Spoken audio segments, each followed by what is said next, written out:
Good morning. I hope you're anticipating a great week. Have you ever noticed how some people record their voicemail? There's a agent in Nashville broker that she is the type that when her phone goes to voicemail, she has got this, "Hi, this is Carla. I'm so glad you called." I mean, it's just like she's up on the edge and she is just so excited. And I want to reach through the phone and bop her up beside the head and say, "Get real." But sometimes you just don't feel that, right? So I'm glad she does. I have had a session with the trainer at the gym from 7 to 8, and I feel like I've been run over by a freight train. But I made it here, and I survived the workout, so it's all good. So excuse me if I don't sound like I'm ready to go 100 miles an hour. I'm going to creep along here at 25 or 30 and try to impact some of your thinking with what I've got to talk about today. First of all, the Chandler report, their pulse activity is an interesting report. I get it by email. If you don't, you can sign up and get it by email. I don't think there's any cost for it. But January home sales, there were 1,344 home sales recorded for the month. That's up 46% from January 2012 and up 14% from December. Average home sale prices were up 4% from last year to 114, 120. Now notice 28 out of 33 zip codes in the county had an increase in overall sales activity, and 79% of the zip codes had improvements in average sales price. The thing that was interesting was the note about, let me see if I can find it, that the only exception for increases, wow, how did I miss that? Okay, foreclosure activity, down here it is, was down in every city except Bartlett, Lakeland, and Germantown. That means their foreclosure activity was the same or higher, but it was down in every city other than Bartlett, Lakeland, and Germantown. So you would have to think, you mean Fraser, the amount of foreclosed homes was down? Yes, apparently so, compared to Bartlett, Lakeland, and Germantown. So I think what that probably says is that the upper end clientele, or middle to upper, they're finally giving in to the economy. It's like some of like Backyard Burger closing 19 units, and I don't know if you noticed the Qdoba on Germantown Parkway closed, the one that's there near Costco and some of those other places. But I think that's probably exhaustion, and some of these people who own businesses, whatever, they've treaded water as long as they can, and that's my guess. Okay, but commercial activity hasn't done much. Commercial usually lags residential, and whether this is a temporary recovery or if it's sustainable, I don't think we know yet for certain, but let's call it sustainable, and let's say we need to be in the middle of this thing and we need to make sure we're ready to participate and get our share of the business. It's certainly there. The new housing and builder activity was interesting. New home sales were up 20% in January, with 71 sales recorded compared to 59 last year. The average sales prices of a new home was up 6% for the month to $247,094. Bartlett, Collierville, and Arlington recorded the most new home sales. That would not be untypical. That's where it's happening basically. Cordova's not in that, obviously. 884 new home permits were filed in 2012, up 26% from 2011. Arlington had the most new home permits filed, with 206 total, averaging $227,109. Okay, so those are some interesting trends and activity that certainly provide us opportunities, and just want to make you aware of that. Now, I don't know how many of you saw the presentation last week. That's supposed to be recorded, and it may be, in fact, on that website. I haven't been on there to check yet, but we will be setting you up in the Back Agent software this week. It will be a little bit of a learning curve for you to get it. I think it will be an advantage in many ways. And if you saw the presentation, it's certainly light years ahead of what we use now with the admin. We have the job fair and open house at the new Olive Branch office this Saturday, February the 16th. It'll be from 11:30 to 1:30. I hope you can support that activity. Come and see that new office. I like the office. I like the way it was set up. And by the way, for those of you who don't know, John Harpole's an agent in the office. He's a general contractor. He also does some, he can draw plans to lay out something. And I had him to lay out that office, and I really like the way it's laid out. It has a nice flow to it, and I'm just pleased with how it looks and everything about it. So if you've not seen the office, I encourage you to be there this Saturday. You can come at 11:30 or anytime in between, and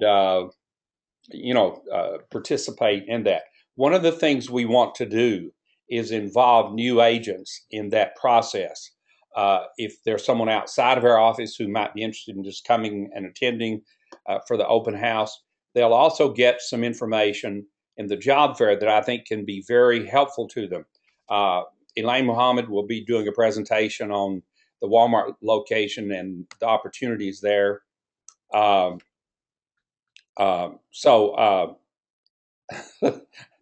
Sammy, I don't know, did you start drinking early today or what? So just to be aware, it'll be from 11:30 to 1:30. Elaine, why don't you talk a minute about the Walmart thing and bring us up to date on that? Okay. Good morning, everybody. Just wanted to kind of give you an update because I was under the weather and missed the Memphis meet and greet. I did attend the one in Olive Branch. Just wanted to kind of bring everybody up to date on what's going on with the Walmart situation. I sent out an email to everyone that had contacted me that was interested in working in the Walmart locations, letting them know that the opening date has been moved. As of now, instead of March, we've got a opening date for our first location of April of this year. And it may very well be the Hernando location versus the West Memphis, which is what we were originally told. The way that these are set up, we have to kind of rely on Walmart and the franchise company to let us know which space comes available first at which location. So this may very well change, but regardless of where we're going to be opening, we definitely will be opening our store in the Memphis market, and we're going to be prepared and ready for that. I wanted to let everyone that sent me a resume know that I do have your resumes. Thank you so much. I've had an opportunity to take a look at them. I want to, after the event this coming weekend, to get with everyone individually to talk to them. I want to kind of try to get everyone in place that's going to be working inside of the locations. So whether it's April, May, whenever we open, we're going to be prepared and ready to move into those locations, and we'll already have our staff ready to go for that. The open house, and job fair, if you didn't attend the one in Memphis, I highly recommend that you attend this one this weekend, because there's going to be some information that was presented at the first one, videos and demos and things of that nature that you didn't get an opportunity to see. So those will be available again at the event this weekend. So, hopefully if you missed the Memphis one, you will be able to attend. I talked to Larry this morning, and I told him I got an interesting call from one of the owners in Colorado. She called me about actually something else. She had not had a chance to look at the back agent system and found out that Memphis already was set up for it, and we had kind of gone through some of our training. And I sent her some information on that, but I asked her how her locations were going. So she said that her locations are really, really growing. Business is picking up every day. So just to give you a little bit of motivation and to give you an idea that this thing is going to work. Um, Business is booming in Colorado, so I'm excited and can't wait for it to come to Memphis. Okay, thanks, Elaine. Uh, our structure, just by virtue of our size, will be an advantage because Elaine's already been there for training. She's going back in March with us for more training. And those people came there, they run the operation themselves. And so we have the advantage of being an active firm in this market. Many of you have a book of business. It may not be as large as what you'd like to have, but I think the opportunity, because of the support we have, the training resources, we're already virtual and paperless, and most of you understand how that operates. Back Agent is simply going to make it even better. So we've got a lot of advantages, I think, for you as we do this. Now, not being a real pushy guy myself, I called the people in Phoenix a week ago and I said, get us these locations. We'll take all of them. And, I said, we want to move. We're not sitting here. We don't want to wait forever. So the guy says to me, well, Larry, that'll be a whole lot of rent. I said, well, I'll borrow money from Elaine to cover the rent if we have to. But I have really tried to put the heat on them to get this moving, and they are somewhat at the mercy of Walmart Bentonville headquarters as that's communicated downstream to get these places, to get the spaces confirmed and the dates we can move in. For example, the one in Collierville, apparently there is someone in the space there that we're going to get who is on a 4-month rotation lease. So every 4 months they just roll the lease. Now they have given them notice and have assured me we will should be able to be in that one by the 1st of July. So it's as you can imagine, and that's one of the largest companies in the world. The moving things around and getting things situated takes a little time. So I'm trying to be patient, and hopefully we can get into all of those sooner than later. Okay, anybody have a comment or question about that? Thanks, Elaine. Again, if any of you want to make the trip, it's the 13th, 14th, and 15th in Phoenix. Just contact me and I'll go over the details with you about going out there. 13th and 14th are the 2 days of training. It's training on how to work in those Walmart supercenters, and it couldn't do anything but make you better and make us better. So if you want to do that and you've got some time to do it, then you're welcome. But we will need to know so we can reserve a spot. Okay, I want to talk to you today about what do you invest in your real estate business. Being a fairly intense observer of people, I think it's interesting. Yes, 13th and 14th of March. That's correct. I think it's interesting about business. And I think for some reason, there is not a clearly defined proposition to you when you come into the business.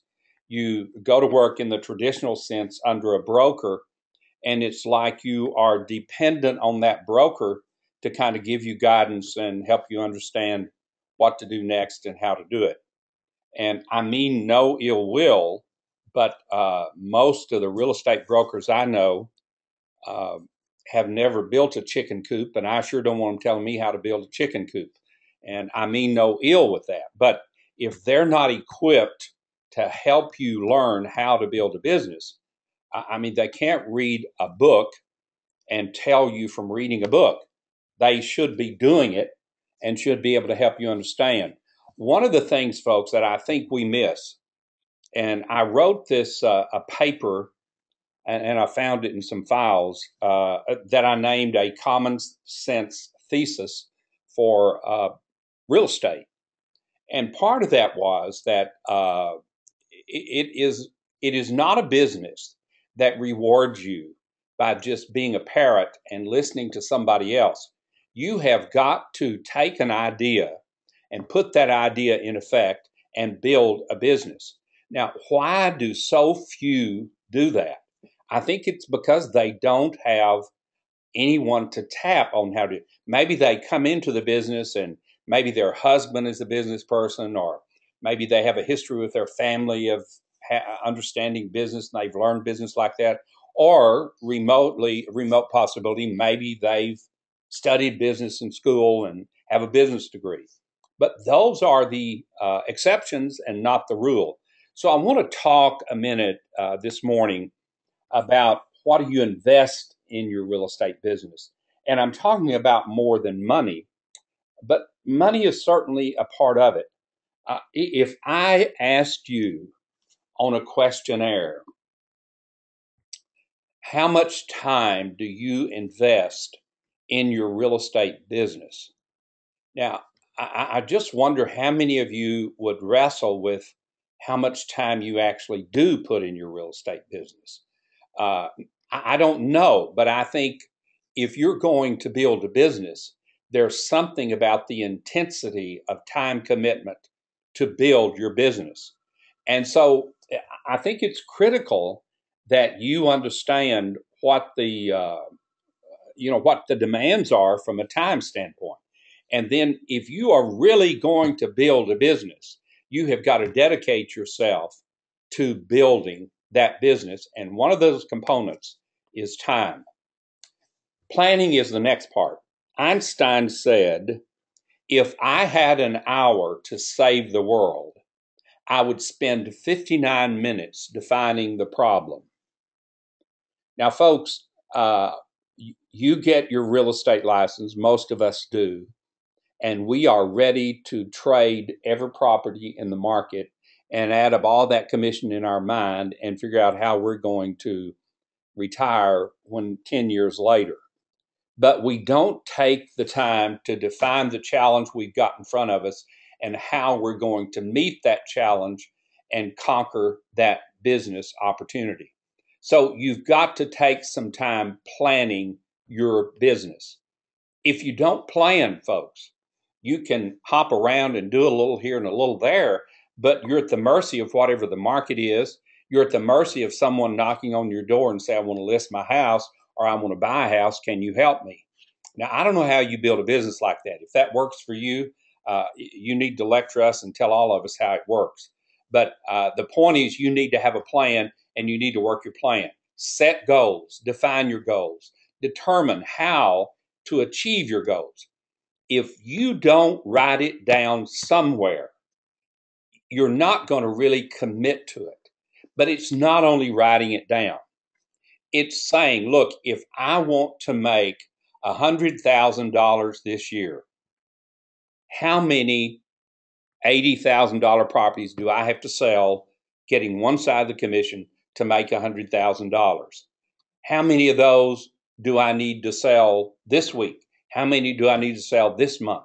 In order to incrementally put in a plan and a goal and have some reason for getting up every day and attacking the opportunity that you've created. Then you've got to implement the plan. Seth Godin's poke the box quote, we walk in circles. Get lost without a compass and you will move in a circle. And folks, I can tell you because I've lived it, I understand it, I know what it is just to walk around in a circle mentally wondering where the next part of my business is going to fall in place and happen. And unfortunately, it just doesn't happen like that. Have you ever noticed that almost no one says, I start stuff? You need to become the president of starting. Now, we all have an idea. My mother, she had two sisters, and everybody would laugh about them because they all were dreamers. And I guess that's where I was impacted by this thing. But they were dreamers without ever doing anything to make the dream happen. So you can sit there and talk about the great opportunity, how many houses you think you can sell, and if you don't start, you'll never make it happen. I have a little deal that I started some time ago, and I haven't had the components fall in place, and so I'm kind of waiting. You ever do that? I'm waiting for the right components to hit. But I'm gonna tell you, I have no problem starting. I've got some other things on my plate that I'm gonna start, and I can only encourage you, take the first step and start. That's the only way you're ever going to make it happen. So start, make it happen, go out there and do it, and write down somewhere for yourself, I am the president of starting. I start stuff, okay? Nothing happens unless you work the idea, the dream. You can have all the details, the supplies, the money to start, all the signs, everything you need. But unless you start, everything is wasted. Now, the next component is work. If you have developed a passion for what you do, the challenge is maintaining balance in your life. The pursuit of your plan, of your goal, is realized because you work. Ayn Rand, in her book, Atlas Shrugged. Now, if you've not read that, I wouldn't even suggest you do because it's a very thick book, but it is extremely provocative. Here's what she wrote. Now, don't throw this out just because of what it says, but think through it, okay? There's nothing of any importance in life except how well you do your work. Nothing, only that. Whatever else you are will come from that. It's the only measure of human value. All the codes of ethics they'll try to ram down your throat are just so much paper money put out by swindlers to fleece people of their virtues. The code of competence is the only system of morality that's on the gold standard. Now, follow what she says. There's nothing of any importance in life except how well you do your work. And you say, well, yeah, but I thought my family is supposed to be first. Well, if you have to put your family first and you don't work, what good are you doing your family? Could you help me understand? If you don't work and do your work well, it's from doing your work, your passion, your reason for living. It's from your life's work that everybody is impacted, that you touch. Your family, your friends, your neighbors. Whatever else you are will come from how well you do your work. It's the only measure of human value. Now, you're going to struggle with that a little bit because I certainly did. But the lights finally came on. I'm not saying don't find balance, but I'm saying that if your passion, whatever your life calling is, whatever your purpose is, your passion, you need to do it well.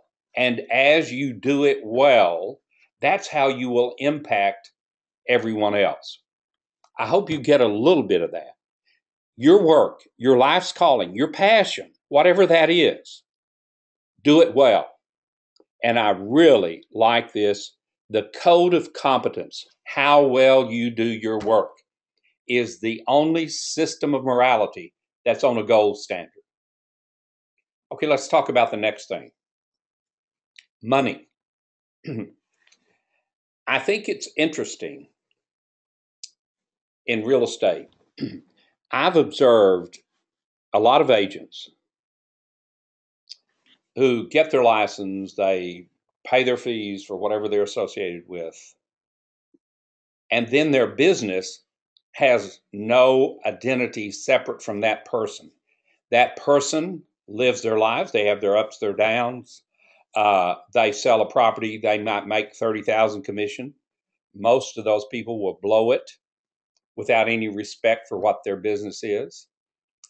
They take no time to protect their business that gave them the opportunity to make the money. Agents take, they do not invest money in their business. Wherever you invest your money says a lot about where your priorities are. Folks, I don't make a lot of money out of my business interests. Number one, I got over a long time ago wanting anything. Not a long time ago, but some time ago. There's nothing really I want. Thank God my needs are met, and I try to live based on those needs. Wherever you invest your money says a lot about where your priorities are. Now, watch this. Here is a rule of thumb that I think makes sense. You should invest 10% of your income back in your business, and that should primarily be in marketing. Now, there are some of you who have done well at times, and instead of 10%, you were investing 60, 70%, thinking that putting that money back in there would just make you so much more money that you would make it all and then retire, whatever you want to do. It makes sense to me to use the 10% rule and then use it wisely. And I've given this illustration to a few people. You know the story of Cinderella and the ugly stepmother, okay? Now, you treat your business like the ugly stepmother treated Cinderella. If your business makes you $100, put $10 back in it. But until it makes you that, don't go out here blowing a lot of money thinking you're going to get it all back through all the business you're going to build. You get a sale, take $10 out of every 100, put it to the side to use for marketing at some point. If you catch a wave in the business where you don't need to be do any marketing, where you're just as busy as you can be, put it back, because at some point you're going to have to do some marketing, okay? It's just a rule of thumb that I think is important. Invest in your business. I mean, that's the whole point of everything I've said about what do you invest in your business. You've got time, you've got your planning, you've got implementing your planning, you've got the work you do, and then money. I think it's very important to respect your business as an entity separate from yourself. You're the driving force behind your business, but your business needs to be protected. You're the only one that will protect it. Make sure it's solid. Make sure your obligations are met. Make sure you're taking advantage of opportunities, and make sure you're working your business in order to generate the income that you want and need. Okay, one last thing I want to just read, but there is an application that I think is important. Maya Angelou, this comment, she said, "I've learned that people will forget what you said, people will forget what you did, but people will never forget how you made them feel." Now, folks, in business, there is an axiom. It's people do business with people they like. And we can infer from that, the more likable you are, the more people that will do business with you. And it all gets back to this principle that she states, that people will forget what you said, they'll forget what you did, but people will never forget how you made them feel. Remember this, a true professional will always make you feel as if you could be that too. And you leave them with a feeling, I can do that too. That's a true professional. Anybody who would be condescending, want to put you down, want to leave you desolate, those are not true professionals. Now, as you grow in your profession, remember, people will never forget how you make them feel. It could be giving a small, insignificant gift. It could be a comment about how well behaved their children are, or how they handle their responsibilities, or anything. Just, wow, I'm impressed how you did this, how you did that. It's giving them a feeling of greater self-worth and greater self-satisfaction. That is a magic part of business. So as you go about your day, think about how you can impact someone with a feeling. When they've forgotten what you said, what you did, they'll remember how you made them feel. Okay? Thank you. I want you to know I'm honored to work with all of you. I sometimes wake up and I think, why would anybody really want to listen to me? I don't know if I have anything that important to say. I've certainly lived a few years and had a few experiences, but I certainly want to share as much as I know about business and try to encourage you and push you forward. I never want to leave the sense with you that, wow, he was rude to me, or he wasn't respectful, or something like this. I just think it's very important. We only pass this way once, and I think it's very important how we treat people. So keep that in mind as you go about your day. Thank you very much, and we will send a link for this if you have some friends who missed it. We will send a link, and they can access it on YouTube. Okay? Thank you very much.